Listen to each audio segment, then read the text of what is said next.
In fact, it's only probably in the last couple of years, and I'm in my 60s now, that I think, decided that I won't have a mastectomy. But I'm even then not completely 100% certain about it. I mean, God, the pressure to go down that route now, individuals like me, I mean, I suppose there are some out there who would say I'm trans, in all but reality. But I'm not. I don't think there is really such a thing. I think we all just have a huge confusion about our gender, and no bloody wonder.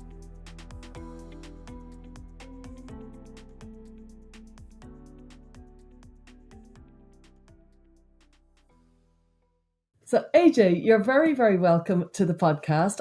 You messaged me, and we started chatting back forth a little bit, and I think you have some perspectives that are very, very important. I run, Beyond Trans, which is a support online support groups, and we meet a lot in the online support groups. These are people who detransition or who regret their medical transition, and through those support groups, I found some perspectives on being lesbian and loathing of breasts, for example, specifically, Yeah. and other things that I thought, wow, this isn't really spoken about. And then you messaged me and you were coming up with other points that were also. And I think, am I right in thinking you would have been somebody who would have got caught up in this? You would probably have Absolutely. transitioned. Absolutely. There's no doubt in my mind that if it had been an option, and certainly the easy, in inverted commas, option that it is now compared to what it was when I was a child or even a teenager or even a young adult, I would have gone down that route without any hesitation whatsoever. And in fact, it's only probably in the last couple of years, and I'm in my 60s now, that I think, decided that I won't have a mastectomy. But I'm even then not completely 100% certain about it. And so many detransitioners, female, have said to me, I don't regret my mastectomy. I'm glad I had a Yeah. mastectomy. And Yeah. I'm like, wow, that's extraordinary. I think that's an extraordinary statement. Could you tell us from the beginning? Could you start from the beginning and tell us your life? Because there was a lot of ups and downs that happened. Yeah, I'll try and be as condensed as Yeah. I can. So I had quite a weird childhood in that I was adopted when I was 10 days old, and it wasn't a normal adoption, in that my adoptive mother, Jean, was both too old and too ill to adopt legally and above board. So I think there was probably some exchange of funds went on and so on. What age was she? Do you know? She was in her 40s, mid to late 40s. Oh, Um, this my is mother early was six. 40 when she had me, but Yeah, adoption is different, I I think suppose. adoption is a bit different. And she was ill as well. She'd had cancer already, was supposedly in remission. They were quite a wealthy upper middle class family. I was had a succession of nannies when I was very little, so I didn't really have much of a relationship with my adoptive mother that I remember. And then when I was about four and a half, about four, and it was four and a half, I was packed off to a convent boarding school. She'd become very ill again, and Wow. I was in boarding school until I eventually ran away at the age of 16. Wait, you were in boarding school from 4 until 16? Yeah, four and a half till 16. Yeah. I took a long time to, how sometimes you remember things and you think, is that really true? And I went back to the first boarding school I was at and asked them to look up the records because I wanted confirmation that I really was four and a half when I first went there, and it was there in the record book. So I hadn't misremembered, and it was quite reassuring actually to get that confirmation that I wasn't just fantasizing. Anyway, Jean became very ill. My adoptive father wasn't really around very much. I didn't really see him very much. He was in London most of the time and doing his work and very involved with the Masons, and he was a solicitor, and so he wasn't at home really. And I was a carer during the school holidays. So Jean used to go into a hospital or into a care home during the term time. And then in school holidays, she'd come home and I'd come home and I'd look after her and care for her. So that was my kind of childhood, really. It was basically boarding school and being a carer. So it was quite unusual. So moving on, I ran away from school eventually when I was 16. Lived rough in London for a short while. After I ran away, eventually got picked up by the police, and after various mishaps, ended up being taken in by some cousins on my adoptive side who were of Jean's generation, but they lived in Notting Hill Gate in a flat. Had a fairly, I think I described it as bohemian to you before, lifestyle. And I lived with them. I had a lot of mental health problems, self harming, fairly confused, and uh, yeah, the kind of typical teenager, I suppose. Well, yes, but you were also, were you gender non-conforming as a young child and all the way Oh, up? absolutely, absolutely. I loved my riding jodhpurs, particularly as I got to wear a collar and tie and a jacket with them as well. Hate it. Or I remember the only memory I have is of hating being put into female clothes. Hated my name, which was Amanda Jane, which I refused to answer to from as long as I can remember, and insisted on being called AJ, the initials, From which I about then, six? Was it from about yeah, six or something? well, as soon as Yeah. I was stroppy enough and old enough to, insist that I wouldn't answer to Amanda Jane. And I experimented with, and I wanted a proper name. I didn't like having initials. So I experimented with different spellings phonetically of AJ and ended up with AJAY, pronounced AJ, which I've stuck with ever since. And I changed it legally when I was 18. Um, And you also had crushes because there was, you were becoming a oh, lesbian, I yeah, suppose. absolutely. I mean, my sort of, I started puberty very early. I started my periods when I was 9, which I think is unusually early. Yeah. But I always had crushes on, I mean, even before then, we all did at school, but it was particularly intense for me on other girls or on teachers. We used to call them pashes at school. Everybody had a pash on someone, but I've for heard me, that word before. That was a big thing, yeah, I think, in boarding schools. it And lots of was. girls had a passion, is it? Passion? Yes, Yeah. yeah, short for passion, yeah. Yeah. But I was obsessed, sort of consecutively obsessed with one girl after. Then they'd leave. They were always older than me, and as an adult, having had lots of therapy, I do understand now that it was a combination of looking for a mother figure, and of course my developing homosexuality, that Wow. drove it for me. But And it was you had a feeling, if I remember. Sorry if I'm interrupting too much. I want to get no, all the details in because they're fascinating. Don't want to miss anything. You knew Jean wasn't your mother, but she didn't yeah. tell you. She denied it. She denied it. I plucked up the courage to ask outright when I was about 9, I think 8 or 9, and she just denied it completely and said, "No, it's utter nonsense," and walked out the room. Um, but I knew, I always knew that she that I wasn't that she hadn't given birth to me. I don't know how I knew. Maybe I'd overheard a conversation when I was very young. Maybe it was just an instinctive thing, but I absolutely knew that she hadn't given birth. Also, there's, like no photographs of me, no family stories about when I was born or anything like that. So it was just not spoken about. So And was she very into being a mother? Because no, not at all. No, she was too yeah. ill. I mean, she was in a wheelchair by the time I was 7, and was seriously ill. She developed a type of leukemia. Then it was called myelomatosis. I don't know what they call it now, but she was skeletal and very ill. Wow. And Yeah, so no, you were, there wasn't it was much very mothering went on. hard. God, it sounds so harsh. It really does. So there you were, dressing up as a boy, like I was. So I've real Yeah, affection yeah, for that. And you yeah. said, you were even stuffing socks down your trousers to make yourself Yeah. look Oh yeah, absolutely. Yeah, the whole my thing. fantasy was that, I would be, that I was, what was fancy? It wasn't, I don't think it was as crystallized as thinking I am a boy. I knew I wasn't.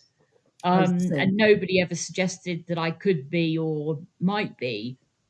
But I did certainly get a thrill from the idea of, having a penis and stuffing socks down my underpants, and kind of not in amongst others, but privately, Mm. strutting about. It was Isn't it interesting? Because when a woman or a girl at the time gets a thrill, I don't think we're the same as men. So our thrills aren't their I thrills. don't. You know what It's I mean? I interesting, don't isn't know it? what I think about that. Yeah, Yeah, I've been listening with great interest to men who have autogynephilia and talk about getting a thrill from seeing themselves as a woman.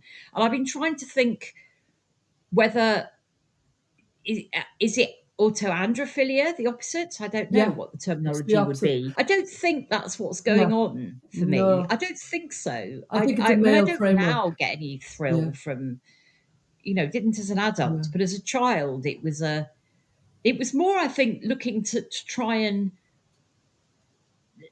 not be female.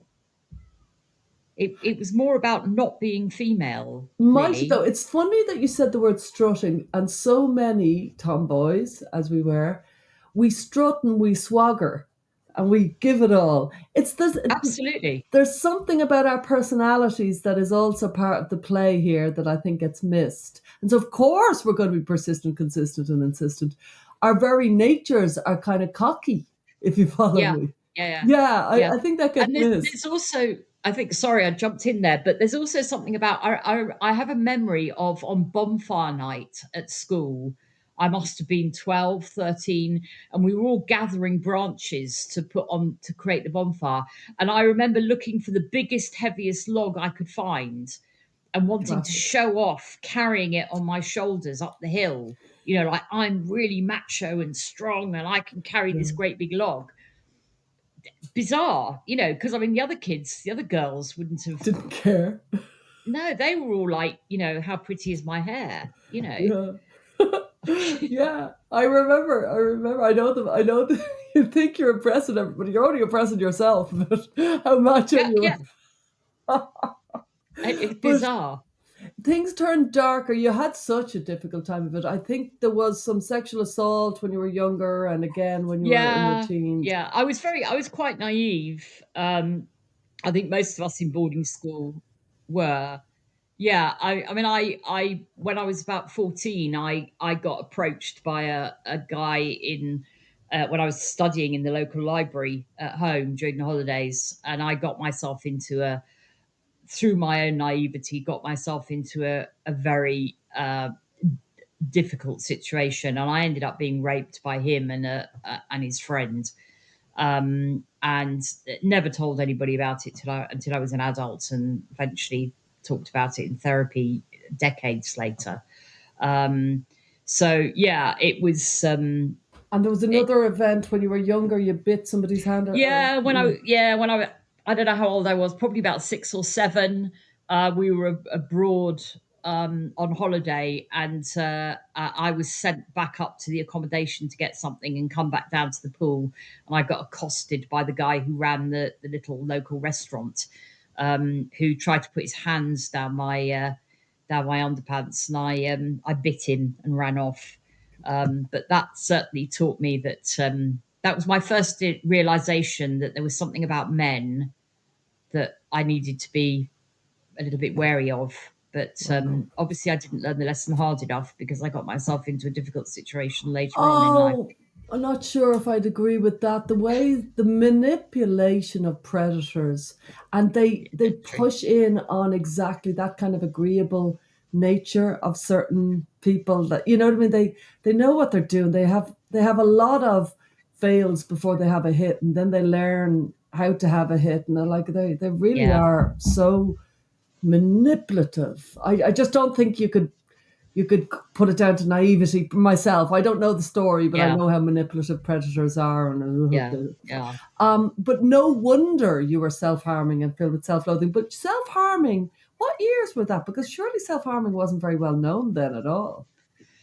I don't know. There's quite a few girls at school used to self harm. What year are we talking? So this would be, I think the first time was when I was about 12. Right. I was in hospital with my mother. She'd had to go into hospital during the holidays, and I was there with her. And I started cutting myself, and it was quite difficult because growing up with a parent who is sick, you quite quickly learn that the way you get love and attention is by being sick. Oh yeah. So there was an element of that in the self harm, as well as just the usual release that that people get from the endorphins and the pain and everything. I carried on self harming for quite a number of years. Really. Were you born roughly 1960-ish? 1963. Right.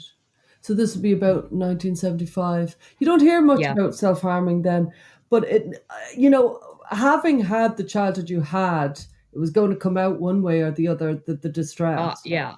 Yeah. I was a Uh, pretty distressed teenager. yeah. Um, and I was just fortunate that when I did get taken in by my cousins, I lived with them for a few years, and they were very understanding, and they got me help. I ended up going to the Tavistock, which of course was not what it Mhm. became. There was no Yeah. gender clinic there. It was just a psychiatrist that I saw, and I used to have group therapy at the Maudsley Hospital as well. So I had quite a lot of mental health treatment in my late teens and early 20s. And then, of course, I discovered my birth mother in my early 20s. I managed to track her down. And that was a major turning point for me in terms of just my general well being, I think. Wow.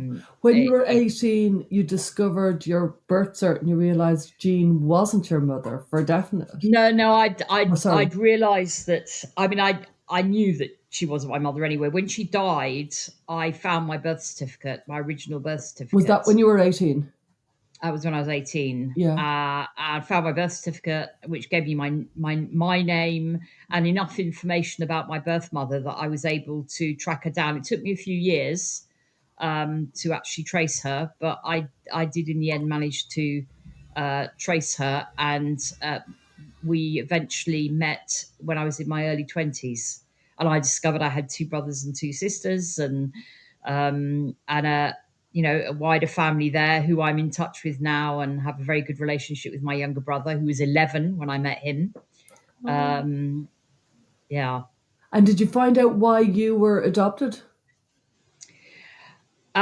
Yes, I did. My mother was on her own at the time and pregnant with me, and already had two children. One of whom was living with his father, and the other one was age 4 and was living with her in a mother and baby home in Lewisham. So Right. she was in straitened conditions and really wasn't in a position to raise another child. Uh, whilst having the 4-year old to Wow. worry about, working as a swimming teacher, and economic necessity. Um, And then that was a turning point. So the Bohemian couple took you in at 18. You really had a really rough time until then. And I you did. you really did. You really did on every level. And you developed gender dysphoria. Like you were just gender nonconforming, but you developed, am I right in thinking it went darker as the years went on? Or? I'm not sure I ever didn't have Oh, really? See, I find the term gender dysphoria quite Mm, difficult me too. because I'm not sure I really understand what gender is. I mean, I understand obviously intellectually that people mean everything that isn't biological sex, i.e., all the social Mm. constructs and the stereotypes and everything else. Um, so gender dysphoria implies a belief in gender in the first place, which I'm not sure I really have. But I certainly hated my female body, in particular my rather large bosom, which is an absolute pain in the neck or pain in the back or shoulders or whatever you want to call it. And I've always hated, I mean, ever since I developed them, I hated having breasts. I hated having to wear a bra. It clashed completely with um, not only my own concept of myself, but it was like having some kind of alien thing attached to me. And I've always felt like that. I've never not felt like that. Um, so I suppose I don't think I developed that. I think it was just always there and never went away. Um, I mean, I tried as much as I could within the bounds of what was socially acceptable at the time to you know wear male clothes and to be as I wanted to be, which was seen as being more masculine. Um, but the early career I had, I mean, one of my first jobs when I eventually started having a career was working at Lloyd's of London as a data analyst, and women had to wear skirts. I didn't last very long because I didn't like going to work and having to wear female clothes. Um, avoided it at every opportunity. Um, yeah, Interesting. And so, the Maudsley and the Tavistock, the group therapy, was that around the self harming, or was it the dysphoria, or was it just general distress? And it was general. It was mostly teenagers, and it was general depression, anxiety. Um, yeah, quite a few of them were self harming as well.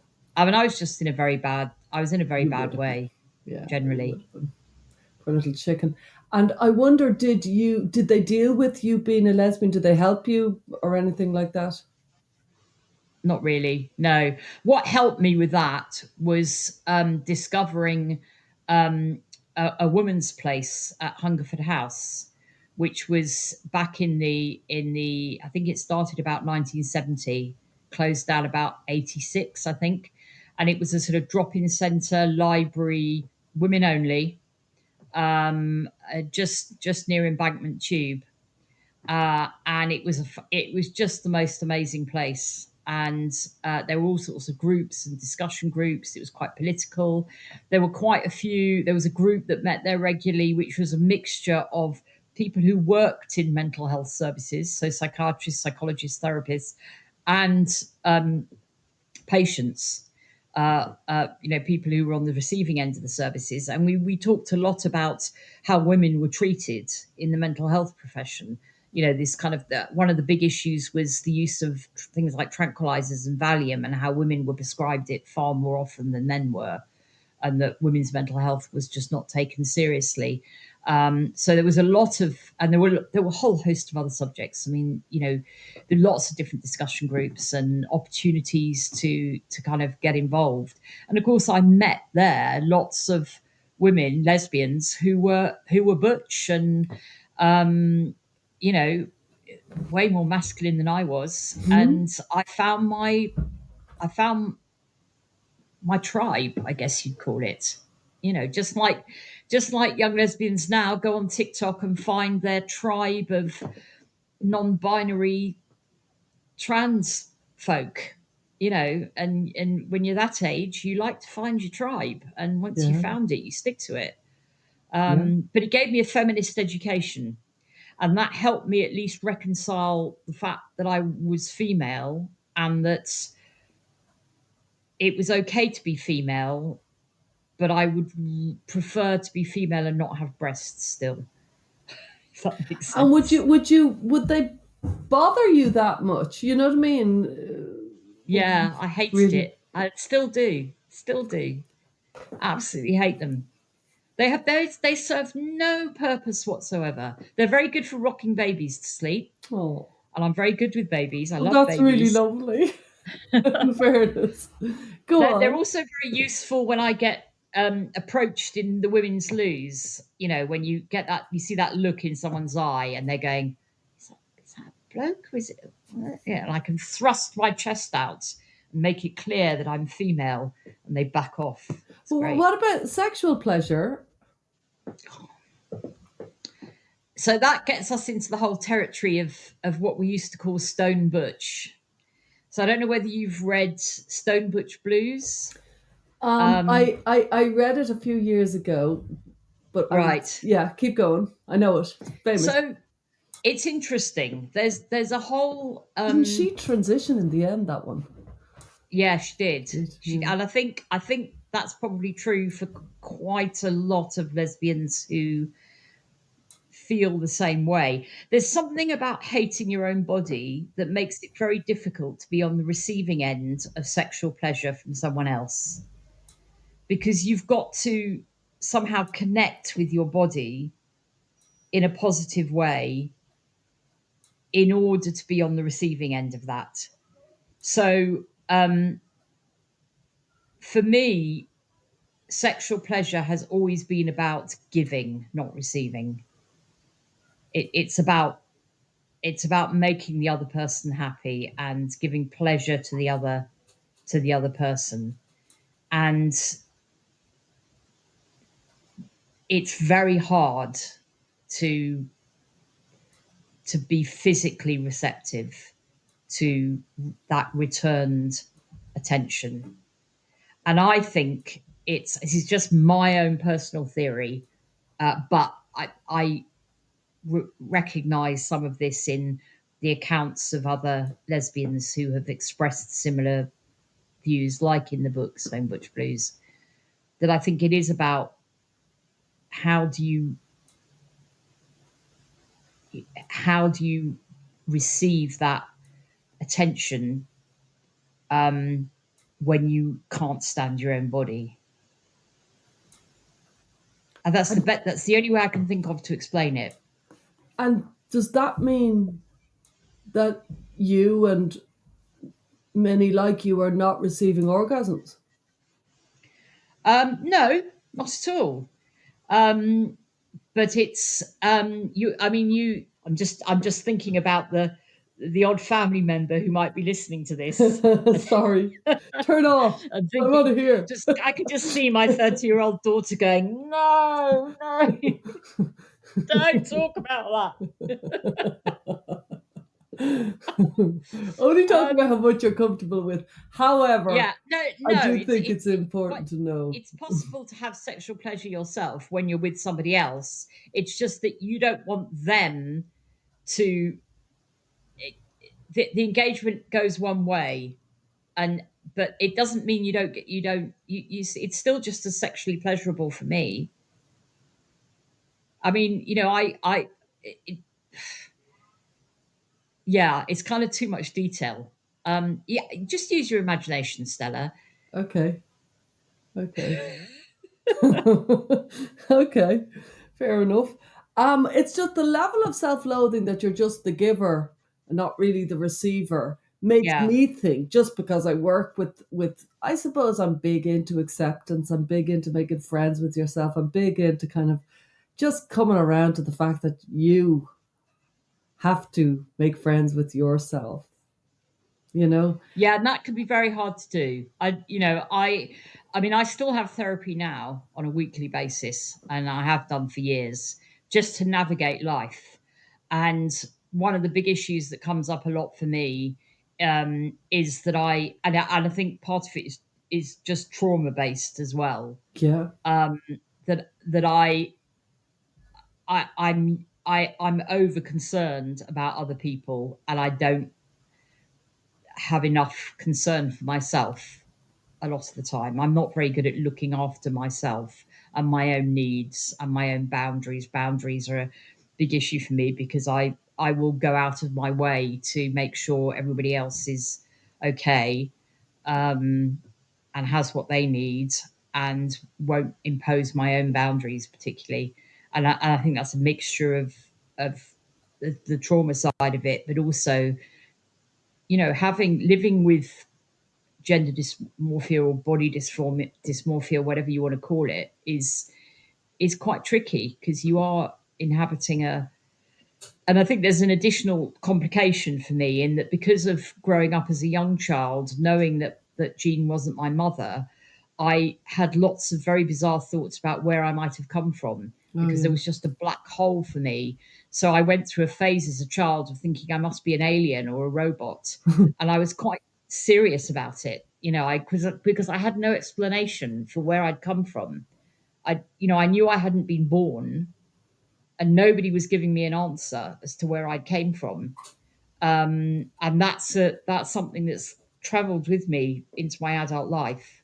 It's It, amazing it, how mm, absent your father is in all this. He's just not even the adopted father man. He's no, just he not just even getting a wasn't look at. around. No, no. I didn't really have any men around in my life at all, um, until two of them raped me. um, they were bizarre to me. I didn't understand men or boys. They were just this sort of peripheral objects that I didn't really have a relationship with any of them. I do now. I have a good relationship with my younger brother, and I have the son of the couple who I lived with as a teenager. He's very close to me. Lives around the corner from me, and we get on Oh, very well, and we're very close. Um, but certainly, when I was younger, I didn't really get men particularly. and you know that kind of insight you gave into the kind of self-loathing, kind of the giver of pleasure, and then with that, I thought it felt very relevant. The lack of boundaries, the inclination to be agreeable and to look after other people. Yeah. To me, that's there's a familiar stereotype there. I think it's bizarrely and ironically, it's almost a sort of patriarchal thing. So for me, when I met Erica, my wife, who I met when I was in my early 30s, it was my second term relationship. When I met her, she had two very young children. My son, who was 18 months or so at the time, and my daughter, who was about 4. And I slotted into that parenting role very, very quickly. Erica stayed at home, looked after the kids, and did load. She's an artist, and she was doing all her art and everything, getting involved in parent teacher stuff, and she does translating and all sorts of things.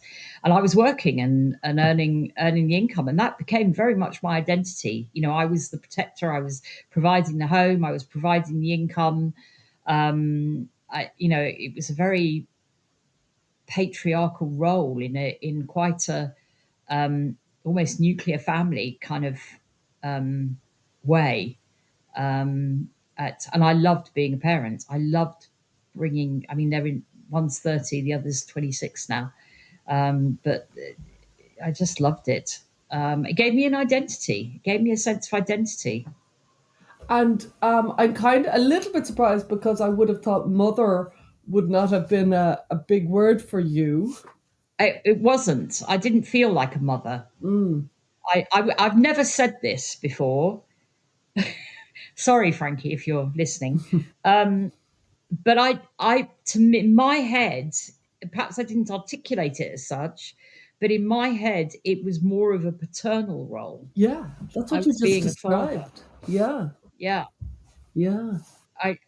Although I was always first aid mummy, I was the practical one. So if anybody got hurt, they came to me and I sorted out the plasters and the iodine. Yeah. Um, But isn't it the stereotypes are big sometimes yeah, in some of these same sex couples. yeah, Really, perfect. Yeah, arguably traditional 1950s. yeah. Yeah. Yeah, absolutely. And we'd moved out to a small village in the country where we weren't quite the only gays in the village, but sometimes it felt like it. And we actually got interviewed, Erica and I, on do you remember the John Peel show on Oh Radio yeah. 4? Yeah, we got interviewed for that. He was amused by our tales of horrifying the Avon lady, by me answering the door and shouting out, "Darling, the Avon lady's here." um, It's great what fun. what I'm finding interesting as well, and you and I have spoke about it, is why is it, do you think, that same sex attracted people are gender non-conforming? I don't. I have no idea. Yeah. I have no idea, and I've often puzzled over it. I'm completely puzzled as to I don't understand. I don't understand. I mean, I'm fascinated by the work of people like, is it Holly Lawford Smith? Yes. And Absolutely. there's a chap, I want to say Clive, but I don't think his name, something Wright, Colin Colin Wright or Wright. something. Yeah. Colin Wright. Colin Wright, Yeah. that's it. Absolutely. Absolutely. I watched all his presentations at the GenSpec Yeah. conference, and this whole notion of, I mean, for me in my head, there's a sort of, it's a Venn diagram. There's sex and there's gender, Right. but what's in the overlap, I think, is still to be understood. I mean, clearly we've got, gametes and all the rest of it in the sex bit. That's all Yes. very clear. And there's a whole load of rubbish in my view, in the gender bit, from pink to washing up to, I don't care, all that nonsense.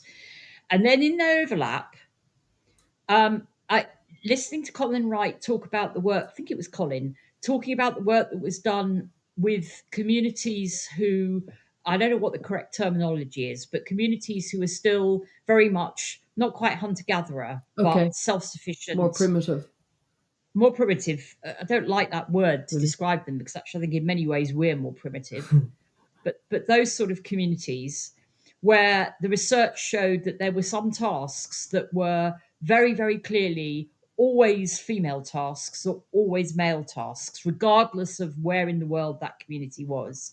And there were other tasks that were always sex divided, i.e., only men or only women did them, but whether it was men or women differed according to the particular culture. And it seemed to me that the things that were female tasks seem to relate to things that you would think from an evolutionary Yeah. psychological perspective make sense. So they were around caregiving, child raising, providing, whereas the male things were things like, running around, killing something for dinner. And I can see, because of the differences in physical strength, and perhaps difficult differences in basic temperament. Yeah. I mean, there is no question that males are more prone to aggression. I mean, every statistic that there is shows us that. And I'm there's not more saying all than men are that. There's, aggressive, but arguably they're the more physically inclined, and we're more verbal. We yeah, use words yeah. more, and we're more likely, and people would say it's a social construct, but I wonder, is it like we're more likely to see consensus and they're more likely to not? Yeah, yeah. But you can see that there are potentially evolutionary Yeah. psychological roots to that. I mean, if you look at, I mean, it's funny because my younger brother, who I mentioned, is a zoologist Yeah. and knows an awful lot about primates and other species. And we discuss this often. What does he see in chimpanzee communities and bonobo communities in terms of this roles of males and roles of females? So I think there is, to come back to the Venn diagram, I think there are some things in that overlap that are physically determined. And maybe one day we'll have brain scans that tell us what those are. But for me, the bulk, from what we wear to whether you can have hair on your chin to whether that's permissible. I mean, I shaved it off earlier this afternoon because I thought my daughter will be so embarrassed if she sees me with my long grey whiskers. But I love the fact that now I'm 63, I grow hairs on my chin, and I only shave them off when I'm going out somewhere because I can see people looking at them and going. But I like sitting and, pontificating and stroking my tiny little wispy grey beard. Um, Do so you really? side track. Sorry. Do you really? Do you really like Yeah, them? I love my grey hairs. When I was a teenager, I used to shave in the hope that it would make the hair grow more. But of course, it didn't really. But I don't know. I love it when it starts to grow and I can feel a little bit of the stubble there. How Absolutely wow. love it. Wow. But of course, I smarten up for public view. But all this stuff, all this gender nonsense, I agree with, I don't know who was said it, but let's just chuck the whole lot in the bin, please. I'll push back a little bit on you there because I think Okay. weren't you, by your own words, um, leaning in very heavily into gender, but you were leaning into masculine gender Yeah, behavior. So you were more gender based. What? no, that's true. No, I absolutely agree with you, but I don't think the two things are incompatible. I Okay. think if you I still don't know why being homosexual means that you are more likely to be gender non-conforming. I don't understand the psychological mechanism there. I mean, clearly there's something going on because it happens to lots of homosexual people, and I don't understand. I wish somebody would research it properly. I don't understand what's going on, but for whatever reason, we do seem to lean towards preferring traits, behaviors, mannerisms, clothes, whatever it is that society says are associated with the opposite sex. It doesn't mean that those things are valuable just because we lean towards that, to those things that are associated with the opposite gender, doesn't mean that those things have to be biologically determined. They are still socially determined. We lean towards them because they're associated with the opposite gender. Why, I don't understand, but we do. Um, I mean, I remember as a young teenager things like taking up more space because I was aware that men, they just Yes, take up more they space in do. their physical, They yeah. And do. I remember as a young teenager almost practicing that like a young Yeah. boy would, I you remember know. seeing my daughter, like when she was 11 and 12, having that space. And then I was watching for when it would go, and it did go. If you Yeah, follow me, she just naturally yeah, took a lot of space yeah, yeah. as a unself-conscious child. Yeah, it didn't with me. I remember my birth mother saying to me, not long after I met her, she said to me, "You walk like your father." She didn't know my father for very long, but for the short time she Oh, did know wow, you him, did. um, Oh, how she interesting. she said, "You walk like your father, and you look a bit like him as well." And I felt great. I'm much rather walk like him than you know. I often So find, I just think we should chuck yeah. gender out. I really Well, do. Get rid of it, all of it. yep, there's a little bit of a contradiction there because I kind of think you're saying chuck gender out, and yet you really leaned into gender. Because I'm conditioned to do so for whatever. I don't understand why, but I clearly am. Like we all are. We all adopt. Um, to a lesser or greater degree, we adopt the mannerisms, the clothes, the behaviours that are associated with one sex or the other. Most of us do, and then some of us rebel against that. These days, you rebel against it by switching and adopting all the stuff that relates to the other gender. Hence, we have trans. An Yeah, alternative to say, forget that. Just do, just be however you want to be. Why I does it have to be associated with biological sex? yeah, true, true. But one would need arguably a word to describe AJ versus Mary, and you're saying, oh, she's Why? small, she's tall, do you know what I Yeah. mean? You're just Why? describing the person, you're deciding their Yeah. presentation. I, What I, why why do you have to use sex related words why like not? gender? If you're going to use height Um, related words, and if you're going to use look related words, and you're going to but use, then just use sex related words that are actually to do with sex, like strength and musculature and and having a beard or whatever. Why, I mean, with height, we don't there aren't things we necessarily associate with height that aren't actually to do with height. We don't have height as a physical thing, and X is not actually physically height, but it's associated with height. So people who are tall have to like orange and have to wear these particular types of clothes and have to behave in this particular way. Yeah. And people, you know, Well, you were very why do we don't badly burnt accept? by that, while other people, I don't feel I was. I feel I was allowed wear, I think, as much male as I wanted. Yeah, Yeah. which is good. That's what I like to see in Mm. kids. So do I. I I love mean, I it. have a niece who embraces both at the moment. She's 10, and she likes her, you know, Barbie princesses just as much as she likes more, you know, typically male associated toys and things. I love to see both. You Yeah. know, Yeah. I wonder, could we move just towards the end of yeah, this episode to the kind of slightly darker point of the seeking or wanting a mastectomy really for your yeah, life? And I yeah. think a lot of people who are maybe lesbians, maybe older, some of the women who come into our groups got the mastectomy at 40, 50, 60. It's not necessarily all 20-year-olds. And that was a big No, it's not. revelation to me. It really isn't. Yeah. Could you just Yeah, let I would have one now if I.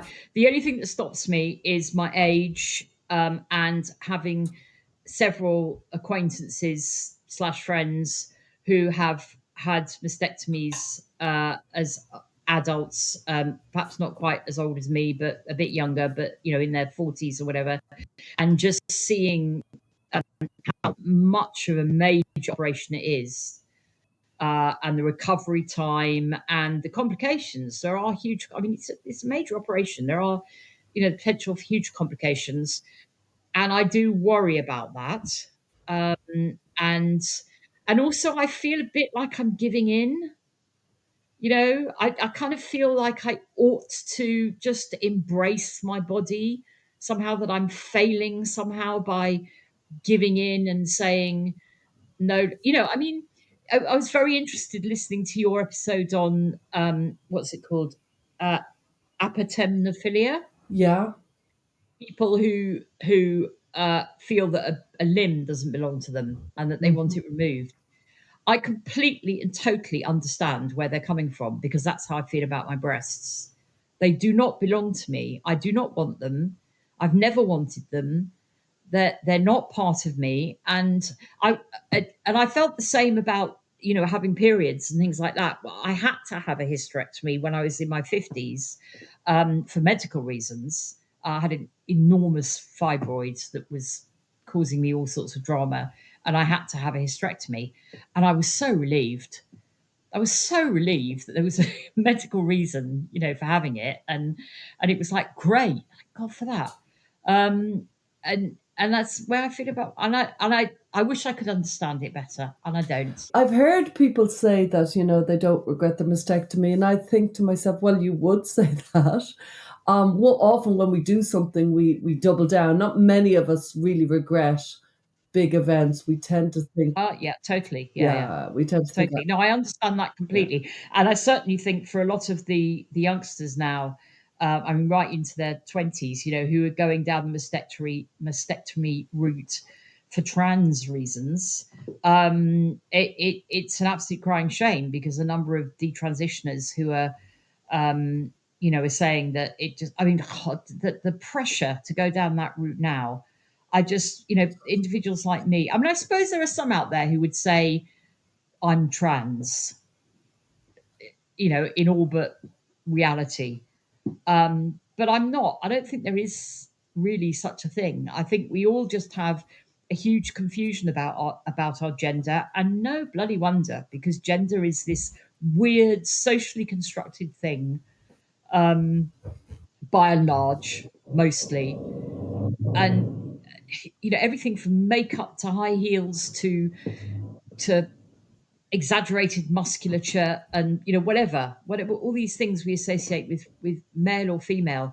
No wonder, you know, we're so confused as a society, and that individuals like me, and whether these kids are going, you know, going down this route because they're basically homosexual, or because they, you know, they have very black and white thinking because of neurodiversity issues like autism, or whether it's just a social. They found their tribe, and they so want to belong to that tribe that they'll buy into it, even as far as body modification is concerned.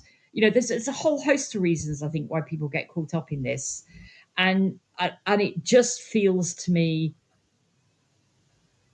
wrong. That's not to say I don't give everybody, no matter, um, I have utmost respect for them as individuals. And if they want me to call them she when they're a he and a he when they're a she, then I will do it just to be civil, providing they're civil to me as well. If they're not going to be civil to me, then I won't be civil back. I'm just as I'm civil to people who are religious. I don't buy into that for a moment. And if they want to believe in a religion, great, as long as you don't harm anybody else, and I will Yeah. give you the It, courtesy of not, yeah. The being unpleasant to you. the pronoun thing is very much like, let's join us in prayer sometimes, but let's just Yeah, oh practice. yeah, it is like religion. It's a Very belief. like it. It's a belief system. But just going back to the mastectomy, because I do want to give it a little bit of thought and Sorry, I keep reflection. going off topic. Yeah, and I bring it back because I want to bring it back because I That's know okay. people are thinking about having mastectomies, and I think that it will remain an unresolved issue. I think there's a Yeah. body rejection. Remember, you said I don't want to give in to it, and then you went off on one, but I kind of think the giving in is.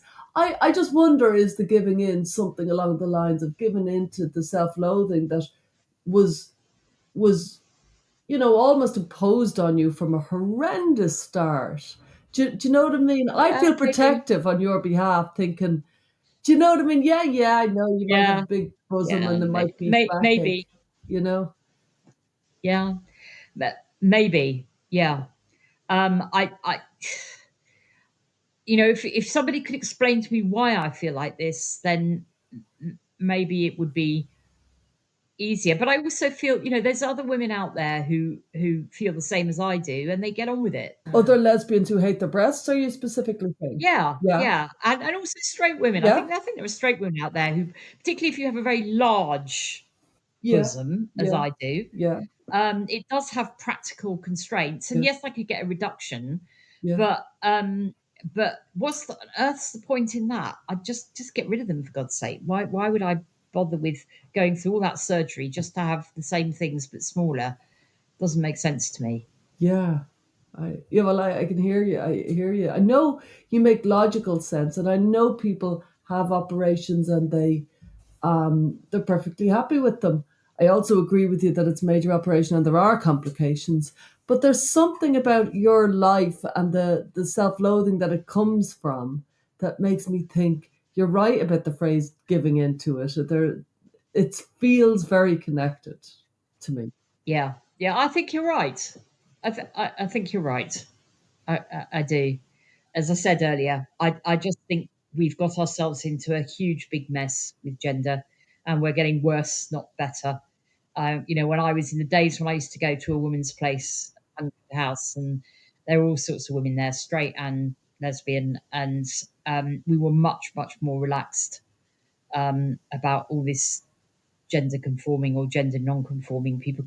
Women could just be as they wanted to be. What do they call them? I presume you didn't call them gender conforming and gender non-conforming. No, that wasn't a phrase. We just used to use the words butch and femme. Okay. Yeah. Although not all lesbians Yeah. particularly were butch or femme. No. Some were kind of like middling. Yeah, definitely. Um, but butch or femme was very definitely a thing. Yeah. Yeah. Yeah. And I very much identified as butch, and always have done. And is it the butch who are much more likely to hate their breasts? Yes. Yeah. And are they much more likely to also maybe lack boundaries, be a giver, not only in sex but Yes. in life? I'm the Yeah. cheerer upper. I think so personally. I mean, there's the phrase, you probably heard the phrase soft butch, No. which soft butch just means not so obviously Yeah, I know what you mean. Butch. masculine, Yeah. a bit softer, but it also means, and I mean, I've heard. See, this is such outdated language. I can hear people cringing at me Ah, using get the over phrase it. femme because it's so outdated. But femmes will talk about how butches are all really soft at heart. Oh, they are. They're all big softies, and yeah, You know I what? think it's true. When I first heard the phrase baby butch, I thought baby butch meant when I first heard it. Now I'm straight, was they're big babies, the big soft babies. No, no, I no, no, no. know. Oh, babe. I was completely See, wrong. that's what all these young. When I look at these young kind of kids who identify, these young girls who identify as non-binary or trans, and I look at them, they're baby butches, Yeah, you they're know. little ones. And I just want to say, no, please don't ruin yourself medically. Don't But give yourself health problems. it does feel like, oh, I just love if there was more information that we could grip onto and say, this is what's happening. But it does feel like it's very unexplored. The butch person, the Yeah, butch woman, like who is she and where is she coming from and how has yeah, she evolved and why? And then the femme lesbian and all the ones in between. What is that? And why is yeah. that? What's going on? Yeah, yeah. I completely agree. I've often wondered, and this is probably a slightly controversial thought, but I've often wondered whether more feminine lesbians are. Oh God, I could just hear them shouting at me when I say this, but are perhaps not quite as homosexual. Oh God, Um, you'll be shot for that. I, I'll be shot at dawn. I'll be taken out, put up against the wall, and shot at dawn. Go on, why do you Um, think it? well, my experience as a young lesbian, sort of in my early 20s and teenage years, before I had my first long term relationship, I was sexually very active, and there was lots of straight women as well Oh who used to yeah, come to the lesbian bars and just for a bit of experimentation and would and I my experience has been that straight women are, I say straight, vertical commas, women generally are much more sexually adventurous in terms of which sex they'll sleep with, definitely. than men are. And that may be a socially constructed thing. I don't know, Or because men are more afraid of being seen as feminine than women yeah, are of being seen it's as it's masculine. interesting that you put a social construct in because I don't. I would say men are more target oriented to their sexual attraction, so they just don't even Yeah, see. maybe. Yeah, they just don't fancy. Just they're much more. That's what I fancy. I don't fancy that. Yeah, yeah, Or yeah. women seem Yes, more that fluid. Yeah, certainly could be true. yeah, That certainly could be true. I think my personal experience has been that women are very much more flexible, yeah. um, and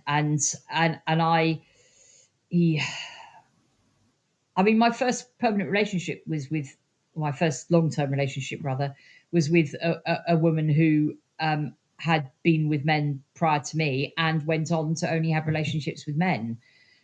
So we were together 11 years, but I was the only woman she'd ever And had. that's not She ever, that uncommon. no, it's not uncommon at all.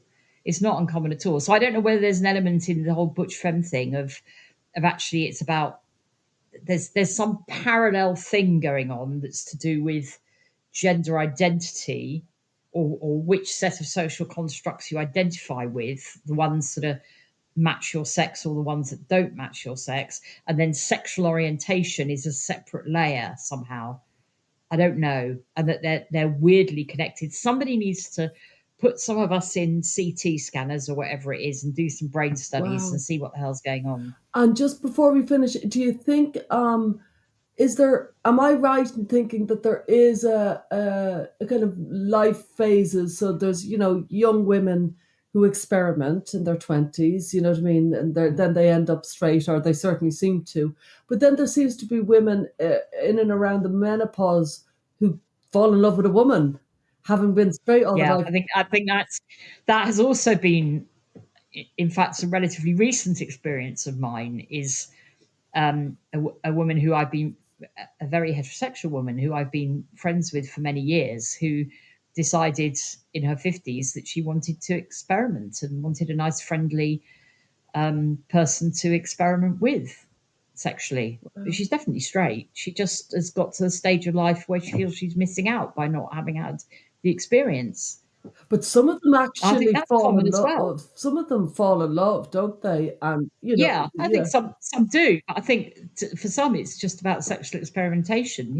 And I've often wondered, is for others, is it they've had their babies, so the evolutionary instinct is Yeah, satisfied, yeah, I think and then they're free to be more experimental yeah. sexually.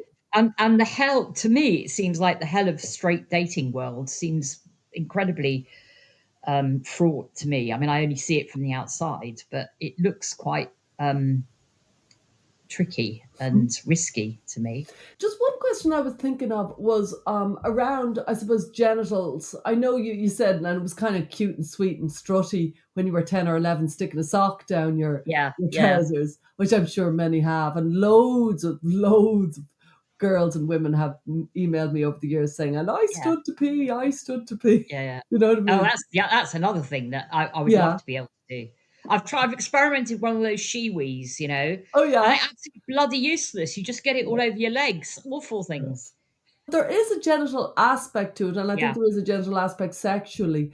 And let's say, lesbians using strap-ons and stuff like that. What do you think of all of that? Or Yeah, I think it's definitely part of it, and certainly strap-ons were a thing when I was, younger in my sexually active days.